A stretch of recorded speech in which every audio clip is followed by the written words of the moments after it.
BPL নিয়ে Chittagong Kings এবং বিসিবির দ্বন্দ্ব অনেক পুরানো। বিপিএল এর প্রথম দুই আসরে অংশ নিয়েছিল সামির কাদের চৌধুরীর এসকিউ স্পোর্টসের ফ্র্যাঞ্চাইজিটি। তখন থেকেই আর্থিক নানা অসঙ্গতি সহ ক্রিকেটারদের পারিশ্রমিক নিয়ে জটিলতা তৈরি করেছিল তারা। সব হিসেব মিলিয়ে তাদের কাছে সে সময় প্রায় ১৯ কোটি টাকা পাওনা ছিল ক্রিকেট বোর্ডের।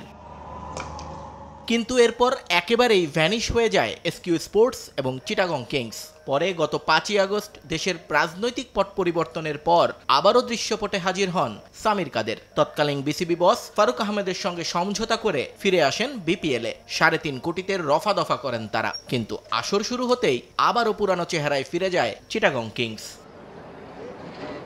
বিসিবির পাঠানো বিজ্ঞপ্তিতে বলা হয়েছে, ১১তম বিপিএলে প্রতিশ্রুত অর্থ না দেয়া সহ ক্রিকেটারদের বেতন, কোচের পারিশ্রমিক নিয়েও নয়-ছয় করেছে ফ্র্যাঞ্চাইজিটি। এমনকি মেন্টর হিসেবে নিয়ে আসা পাকিস্তানি কিংবদন্তি ক্রিকেটার শহীদ খান আফ্রিদির পাওনাও পরিশোধ করেননি তারা। ফ্র্যাঞ্চাইজি হোস্ট হিসেবে নিয়ে আসা ইয়াশা সাগরও অভিযোগ করেছেন চুক্তিভঙ্গের।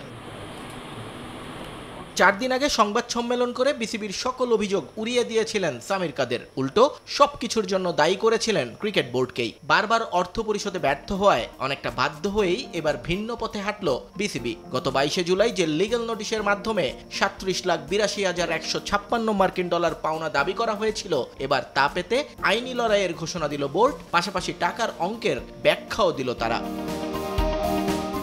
প্রথম দুই আসরে পাওনার সঙ্গে সেখানে যোগ করা হয়েছে ২০১২ থেকে ২০২৫ পর্যন্ত সুদের অর্থ। ডলারের বিপরীতে টাকার মান পড়ে যাওয়ায় অঙ্কটা বেড়েছে কয়েক গুণ। ১৩ বছরের ফ্র্যাঞ্চাইজি ফি, আয়কর, ক্রিকেটার ও কোচদের পারিশ্রমিক মিলিয়ে যায় এখন প্রায় ৪৬ কোটি টাকা। এছাড়া ফারুক আহমেদের সঙ্গে করা ৩.৫ কোটি টাকার চুক্তিটিও বাতিল করেছে বিসিবি।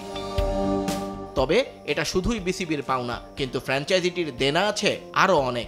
কারণ ১১তম আসরেও ক্রিকেটার, কোচিং স্টাফদের পারিশ্রমিক এবং হোটেল ভাড়া সহ বেশ কয়েকটি খাতে প্রতিশ্রুত অর্থ পরিশোধ না করার অভিযোগ আছে চিটাগং কিংসের বিরুদ্ধে।